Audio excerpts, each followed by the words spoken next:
جی بسم اللہ الرحمن الرحیم۔ آج انشاءاللہ پڑھیں گے معتزلہ کے اصول، ان کے جو عقائد و نظریات ہیں معتزلہ کے، اس کے بعد جو اشاعرہ ان کے، اور مرجیہ کے ان کے، اور قدریہ، یہ چار فرقے ہیں جو اہل سنت سے نکل کر انہوں نے اپنے عقائد بنائے تھے۔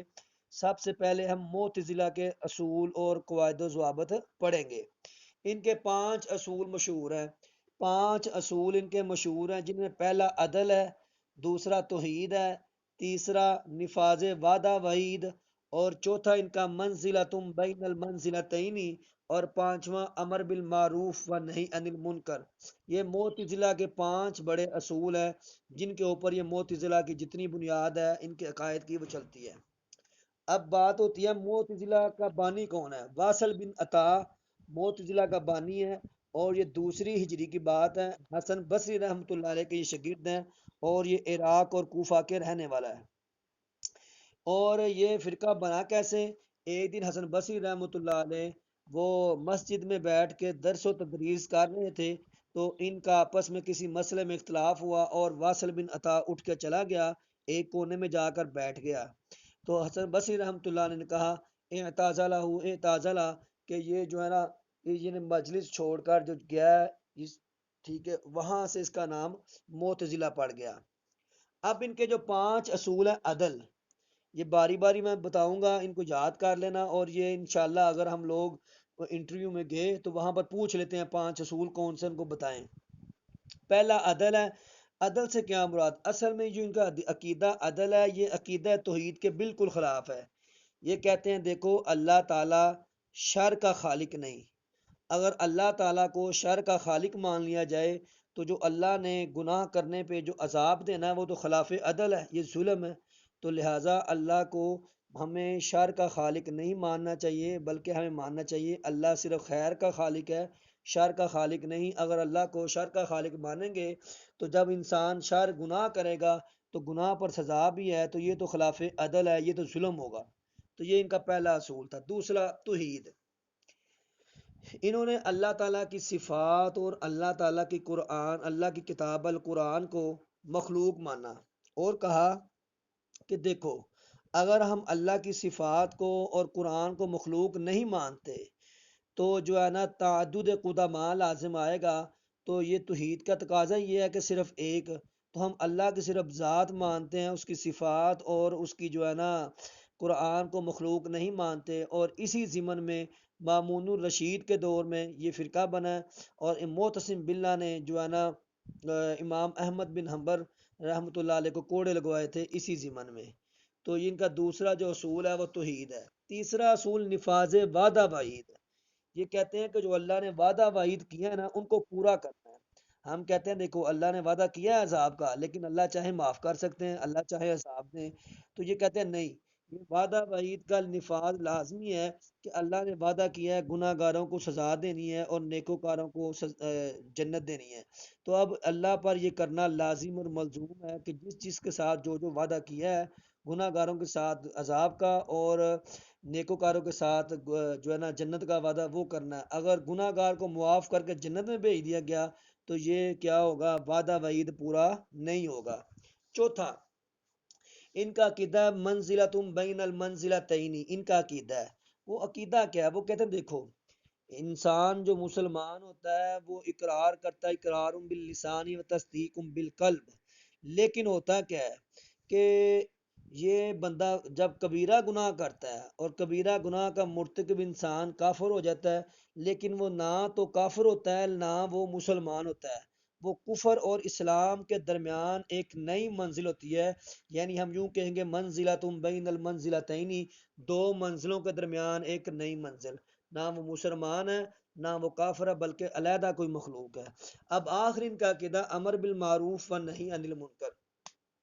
امر بالمعروف کے بارے میں وہ کہتے ہیں دیکھو ہم مکلف ہیں، اور جتنی ہمارے اندر طاقت ہے ہم اس کے مطابق اچھے کام کریں گے اور لوگوں کو بھی کہیں گے۔ جبکہ نہیں عن المنکر کے بارے میں کہتے ہیں کہ یہ جو آیت ہے نا، یہ آیت ہے امام ظالم کے خلاف، ظالم حکمران ہو، ظالم امیر ہو، تو یہ اس کے بارے میں ہے کہ جب ظالم امیر کوئی کام کرے گا تو ہم اس کے خلاف کھڑے کھڑے ہو کر اس کے خلاف احتجاج کریں گے اور اس کو قتل کریں گے اور اس سے حکومت کی جان چھڑوا لیں گے۔ تو یہ معتزلہ کے پانچ جو اصول ہیں، پہلا عدل، دوسرا توحید، تیسرا وعدہ وعید، اور چوتھا اس میں جو ہے نا منزلۃ بین المنزلتین، اور پانچواں امر بالمعروف و نہی عن المنکر۔ کس کس کو یہ پانچوں سمجھ آئے ہیں؟ پھر آگے چلتے ہیں۔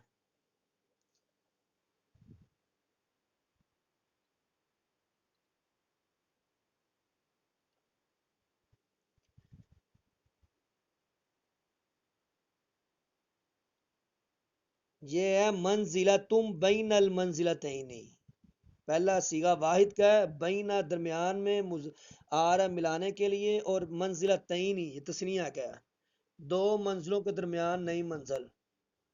ٹھیک ہے، منزلتم، ہاں منزلتم بین المنزل، اور اس کے علاوہ جو ہے نا کیا کہتے ہیں، امر بالمعروف و نہی عن المنکر۔ تو یہ معتزلہ کے بارے میں ہم نے پڑھ لی۔ جی،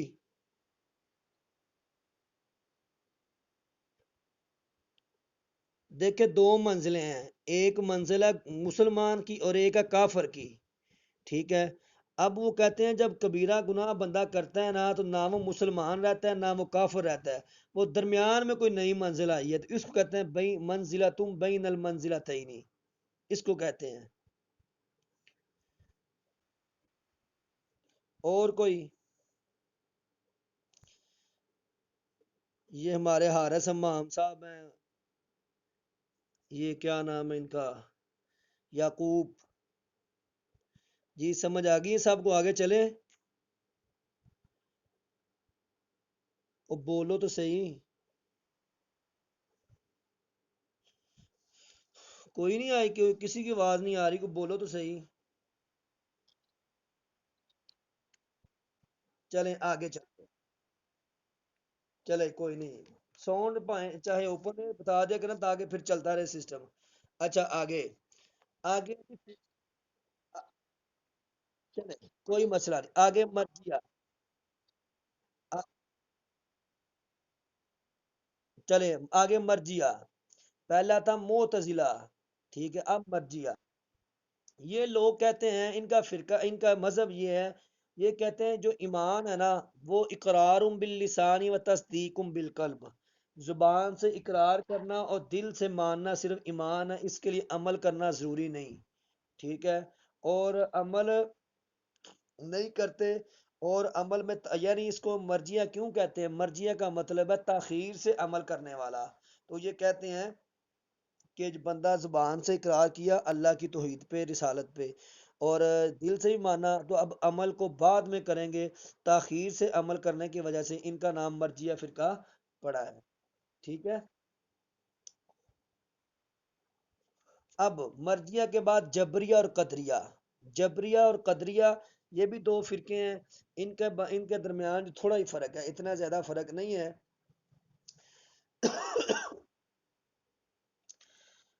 یہ جو جبری ہیں، یہ قدری ہیں، یہ کہتے ہیں کچھ کام کام کرنے کے ہیں اور کچھ نہ کرنے کے ہیں، کھانا کھانا اور نہ کھانا، اس طرح کے معاملات میں خدا کا ارادہ شامل نہیں ہوتا، قدریہ۔ ٹھیک ہے، یعنی کہتے ہیں کہ کچھ کام جو ہے وہ ہم کرتے ہیں، اور جیسے کھانا کھانا، نہیں کھانا، بھوک لگی ہے تو نہیں کھاتے، پیاس لگی ہے تو نہیں پیتے، تو اس میں اللہ کا ارادہ اور اللہ کی مرضی شامل نہیں ہے، تو مطلب ہمیں ان کاموں پہ قدرت حاصل ہے، اور ہم کریں یا نہ کریں اس میں اللہ کا اختیار نہیں ہے۔ یہ قدریہ کا نظریہ ہے۔ جبکہ جبریہ کا نظریہ وہ کہتے ہیں کچھ کام ایسے ہیں کہ جو ہم نہیں کر سکتے اور کر بھی سکتے ہیں اور اس میں ہم مکلف ہیں، اور کچھ کام ایسے ہیں جو ہمیں مجبوراً کرنے پڑتے ہیں، انسان مجبور ہے، انسان کی تقدیر اس لحاظ سے لکھی ہوئی، جیسے موت کا آنا، بیماری کا آنا، تو یہ انسان مجبور ہے، اور کھانا کھانا یا نہ کھانا یہ تو انسان کے اختیار میں ہے، لیکن کچھ کام ایسے ہیں جس میں انسان مجبور ہے، تو جو مجبور مانتے ہیں ان کو جبریہ کہا جاتا ہے، اور جو کہتے ہیں کہ کچھ کام ایسے ہیں جس میں اللہ کا ارادہ شامل نہیں ہوتا، تو ان کو قدریہ کہتے ہیں۔ یہ دو باتیں جو ہے نا قدریہ اور نظریہ فرقے کی ہیں۔